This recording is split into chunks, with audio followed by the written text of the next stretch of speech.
The Young and the Restless spoilers full. Welcome back to our channel. Follow Genoa City Gossips. Today is a beautiful day, but after watching the latest promo for The Young and the Restless, we are absolutely vibrating with nervous energy.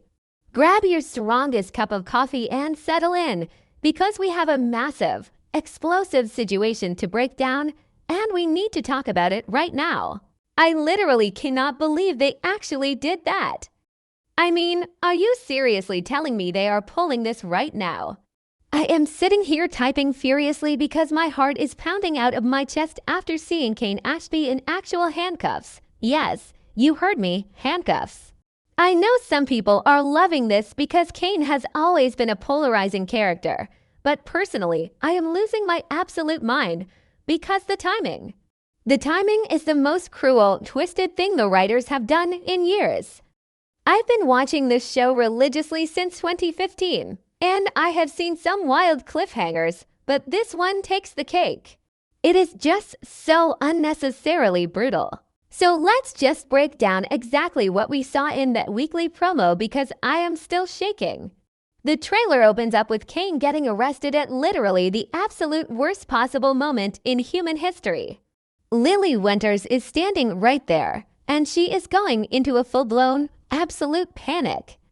And honestly, I kinda don't blame her one bit. I mean, imagine watching your ex-husband, the father of your children, getting perp-walked out of the room by the Genoa City Police Department when he is literally the only person on the planet who can save your dying father's life. Lily is screaming, insisting that this cannot be happening, watching him being led away in cuffs. The visual of it is just stunning. It's dramatic, it's heartbreaking, and it is so classic Y&R. But Kane, in typical Kane fashion, is trying to play the hero even while he's being read his rights.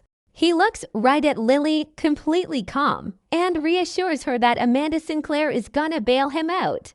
He literally promises her that he is still gonna make it to New York for the surgery to save Malcom Winters. Like, okay, Kane, I know you think you are invincible, but you are currently being shoved into the back of a squad car. Amanda is a brilliant lawyer. Sure, we all love Amanda. But can she really work a miracle fast enough to get a judge to grant bail, clear his travel restrictions, and put him on a private jet to New York before Malcolm's body completely gives out? I am so stressed just thinking about the logistics of this. Because let's talk about the absolute elephant in the room here. Malcom Winters is DYNG. He has aplastic anemia. Lily's twins, Charlie and Maddie, were tested and they were not a match. The entire family has been in a state of sheer terror, completely helpless, waiting for a miracle. And then Kane steps up. Kane gets tested after prying information out of Stephanie Simmons, and boom, he is the magical, 1 in a million match. And yes, we all know Kane was planning to use this bone marrow as sick leverage to force Lily to hand over Chancellor Winters. He is manipulative and opportunistic. I am not defending his morals here. But right now, his morals do not matter. His bone marrow is the only thing keeping Malcom breathing. Wait, I'm getting ahead of myself. Okay, back to the point. The point is that Holden, Novak, and Lily are absolutely furious, and I am standing right there with them with a pitchfork. Holden literally just found out that Malcom is his biological father. He has been pouring his heart out to Claire Newman trying to navigate this massive, life-altering identity crisis. And now the universe is threatening to rip his dad away before they even get a chance to build a relationship. Holden and Lily are terrified because if Kane stays locked up, Malcom will die. It is that simple. There is no backup plan. There is no secondary donor waiting in the wings. It is Kane or nothing. And who is responsible for this perfectly timed disaster? The Newmans, of course.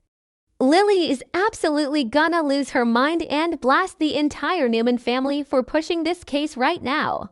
I mean, the sheer audacity of Victor Newman to orchestrate this arrest when he knows damn well that a man's life is hanging in the balance. But that is Victor for you. He has always been this ruthless. Remember when they tried this kinda aggressive takedown with Jack Abbott years ago?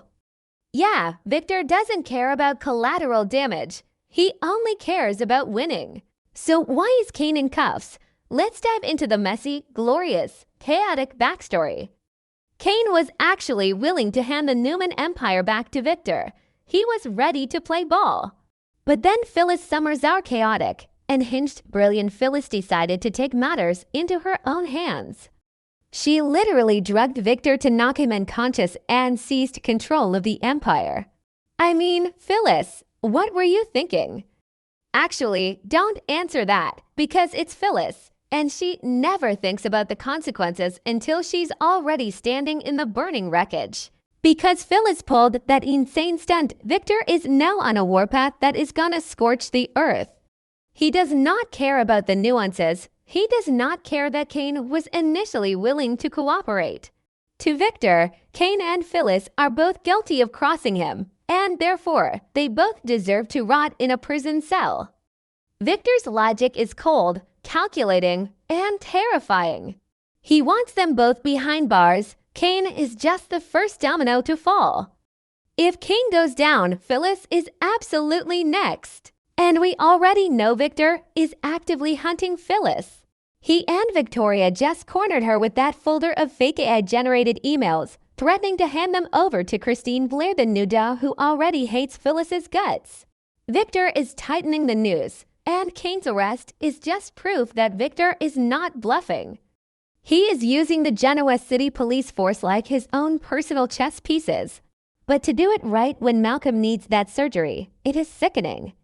I kind of feel like Victor has fallen into his own god complex. I know some people in the forums are loving this. I see the comments. People are saying, well, Kane deserves it after trying to blackmail Lily for Chancellor Winters, or Phyllis deserves to be locked up for drugging Victor. And look, I hear you.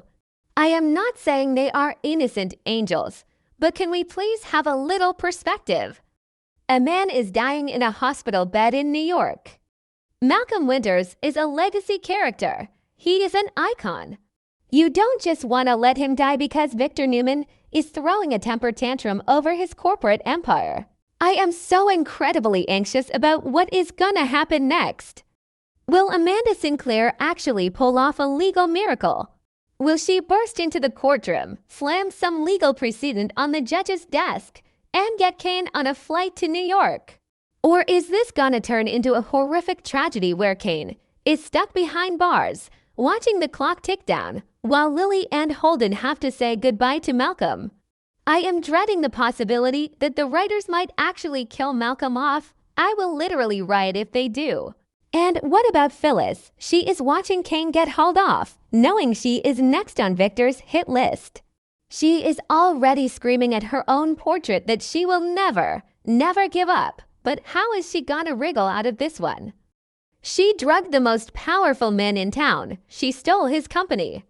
And now her partner in crime is wearing an orange jumpsuit.